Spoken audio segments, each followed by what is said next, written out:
Picture being an African-American girl born in Houston, Texas in 1936 to two hardworking parents when racism was at a peak. Your father is a Baptist minister and a warehouse clerk, and your mother is always kept busy with her many titles consisting of housewife, maid, and church teacher.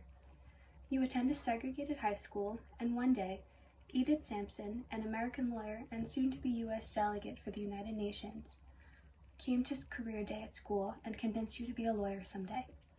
This is the story of Barbara Jordan, a trailblazer for African Americans and women everywhere who, despite the odds against her, became a lawyer, county judge, educator, politician, and a civil rights movement leader.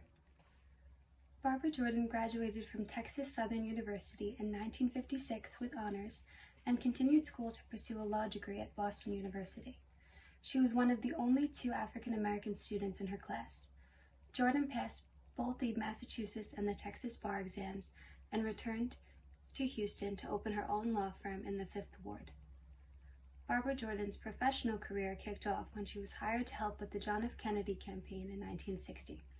After running twice and losing, she became a Texas state senator in 1966 and worked to pass a state minimum wage law that covered farm workers.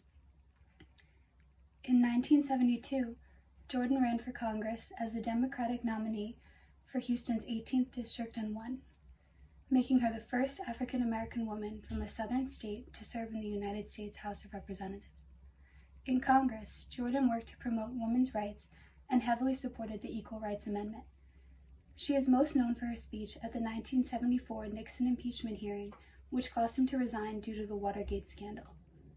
This speech also gave Jordan much-deserved recognition for her use of rhetoric, her intellect and integrity, her questioning skills as a lawyer, and her rigidity with the rules of the Constitution. The national acclaim led to Barbara Jordan being the first African-American woman to deliver the keynote address at a Democratic National Convention in both 1976 and in 1992. In her speech in 1992, Barbara Jordan used rhetorical skills such as polysyndeton, anaphora, and epistrophe. Polysyndeton is defined as the insertion of excessive conjunctions and was used in the statement, "We must change that deleterious environment of the 80s, that environment which had hatred and was characterized by greed and hatred and selfishness and mega mergers and debt overhang." Anaphora was used heavily in the fifth paragraph of the speech, beginning with, "We are not strangers," with the repetition of the beginning word "we" to emphasize that all people must be involved in the necessary change. Epistrophe is the repetition of a word or phrase and was used by Jordan with statements such as, "We can do it," used multiple times throughout. Love, love, love being repeated, and the repeated mention of equity and sacrifice. Prior to Barbara Jordan's keynote address speech in 1992, the Civil Rights Act of 1991 was passed, which provided the right to trial by jury on discrimination claims, introduced the possibility of emotional distress damages, and limited the amount that a jury could award. Also in 1992, 3 months before Jordan's speech at the convention, there were race riots in LA due to the recorded beating of African-American Rodney King by 4 cops that were acquitted of all charges. Barbara Jordan was embraced by the crowd even before speaking and took a minute to begin through the cheers. It was clear that her ethos had already been established with the crowd due to her countless achievements for not only people of color, but women as well. The 1992 Democratic National Convention was held at Madison Square Garden in New York City.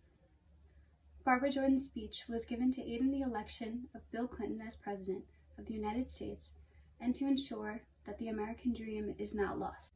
Her career as a county judge and lawyer was evident in the way she spoke to the crowd and kept their attention. Jordan maintained a serious manner while enunciating her words and kept the words simple and understandable. Her body language was minimal, utilizing slight hand gestures, and her delivery was repetitive of certain phrases like, "We can do it," and the necessity of change. Jordan maintained eye contact with the whole room, shifting her focus and only looking down at notes when necessary. Her posture was slightly slouched because of her health issues that demanded she sit for her speech, but she refused to make that known. Jordan's volume and tone remained consistent and casual with the audience. Jordan also established pathos with her audience. Pathos is defined as an appeal to the audience based on emotion and can be implemented through storytelling to connect with the audience, demanding a call to action, and the usage of visuals and metaphors.